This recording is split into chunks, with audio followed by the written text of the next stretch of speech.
அனைவருக்கும் ஆனந்தமான இறைவணக்கம்.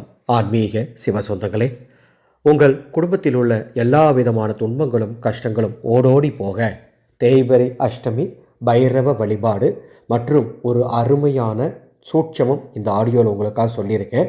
குறிப்பாக அந்த சூட்சமத்தை கோவிலுக்கு போகணும், பைரவர் கோவிலுக்கு போய் அந்த சூட்சமத்தை செய்யணும். அந்த சூட்சமத்தை செய்யக்கூடிய அத்துணை பேருக்கும் நிச்சயமாக பைரவருடைய பரிபூர்ணமான அருள் கிடைக்கும். ஆடியோவை முழுமையாக கேளுங்க. இந்த வழிபாட்டை என்னைக்கு செய்யணும்? 12/12/2025 கார்த்திகை 26 வெள்ளிக்கிழமை இந்த வழிபாட்டை சூட்சமத்தை செய்யணும். வழிபாடு செய்கிறவங்க உங்கள் வீட்டில் அன்று ராகு காலம் யமகண்டம் நேரம் தவிர இரவு 8 மணிக்குள் எப்பொழுது வேண்டுமானாலும் இந்த வழிபாட்டை செய்யலாம். என்ன செய்யணும்? உங்கள் வீட்டு பூஜரையில் 3 தீபங்கள் வடக்கு திசை நோக்கி ஏற்றுங்கள்.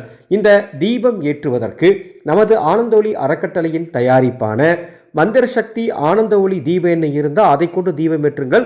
அந்த தீப எண்ணெய் தொடர்ந்து நீங்கள் வீட்டில் ஏற்ற உங்கள் வீடே தெய்வம் குடியிருக்கும் கோயிலாக மாறும். அப்பேற்பட்ட தீப எண்ணெய் அது. தேவைப்படுவோர் பதிவு செய்து கொள்ளுங்கள். இப்போ புத்தாண்டு ஆஃபர் கொடுத்துருக்கேன். அது இல்லைன்னா நெய் ஊற்றிக்கோங்க. நெய் ஊற்றி 3 தீபங்கள் ஏற்றுங்கள். நெய் இல்லை அப்படிங்கிற பட்சத்தில் நல்லெண்ணெய் ஊற்றிக்கோங்க.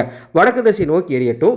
அந்த 3 விளக்குலையுமே அந்த தீப எண்ணெயில் 3 ஏலக்காய்கள் போடணும். ஒவ்வொரு விளக்குலையும் தலா 3 ஏலக்காய் போட்டு 3 விளக்குகளை ஏற்றி பைரவருக்கு உப்பு கலக்காத தயிர் சாதத்தை நெய்வேத்தியமாக வைத்து ஓம் கால பைரவாய போற்றி, ஓம் கால பைரவாய போற்றி, ஓம் கால பைரவாய போற்றி என்று 108 முறை சொல்லி பைரவரை வழிபாடு செய்யுங்கள்.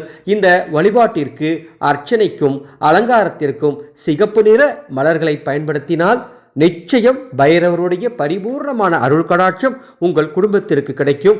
அனைவரும் இந்த வழிபாட்டை செய்யணும்னு அன்போடு கேட்டுக்கிறேன்.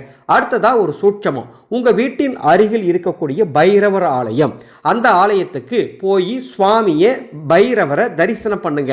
அப்படி போகும்போது தேங்காய் பழம் வாங்கிட்டு போகிறது, பூ வாங்கிட்டு போகிறது, அதெல்லாம் உங்கள் விருப்பம் போல் செய்யுங்க. கூடுதலாக 12/12/2025 அன்றைக்கி என்ன செய்றீங்கன்னா, கொய்யாப்பழம் 1 வாங்கிட்டு போகணும். 1 3 5 அது உங்கள் விருப்பம் தான். கொய்யாப்பழம் வாங்கிட்டு போய் பைரவருடைய பாதத்தில் அந்த கொய்யாப்பழத்தை வச்சு திரும்ப கேட்டு வாங்கிட்டு வரணும். சாமர்த்தியமாக வாங்கிட்டு பைரவர் ஆலயத்தில் ஒரு 10 நிமிஷம் இருந்துட்டு அதன் பிறகு வீட்டுக்கு வந்து அந்த பிரசாதத்தை வீணாக்காமல் வீட்டில் இருக்கும் அத்துணை பேருக்கும் பகிர்ந்து கொடுங்க. கண்டிப்பாக உங்கள் குடும்பத்தில் இருக்கும் அத்துணை துன்பங்களும் கஷ்டங்களும் விலகி ஓடும். நம்பிக்கையோடு செய்தால் நல்லது நடக்கும். ஆன்மீகம் என்பதே ஆழமான நம்பிக்கையும் சரணாகதியும் கலந்ததுதான் என்பதை இந்த ஆடியோவின் மூலமாக தெரிவித்துக் கொள்கின்றேன்.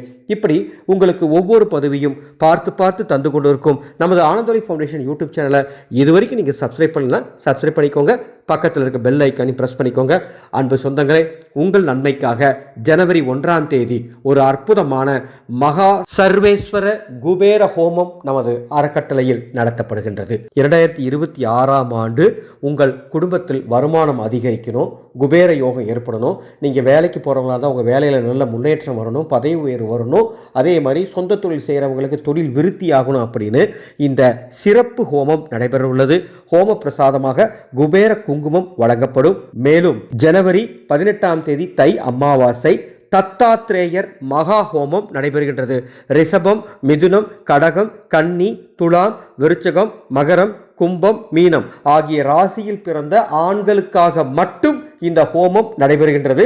இந்த ஹோமத்தில் பிரசாதமாக மகா ருத்ராட்ச மாலை பிரசாதம் தரப்போறேன். தினமும் 21 நிமிடங்கள் இந்த மாலை அணிந்திருந்தால் போதுமானது. இந்த 2 ஹோமங்கள் பற்றிய விளக்கம் தெரிந்து கொள்ள டிஸ்பிளேல இருக்கக்கூடிய இந்த வாட்ஸ்அப் நம்பருக்கு தகவல் தாங்க, விளக்கம் தருகின்றேன். ஆனந்த மலரட்டும், ஆனந்த ஒளி பரவட்டும்.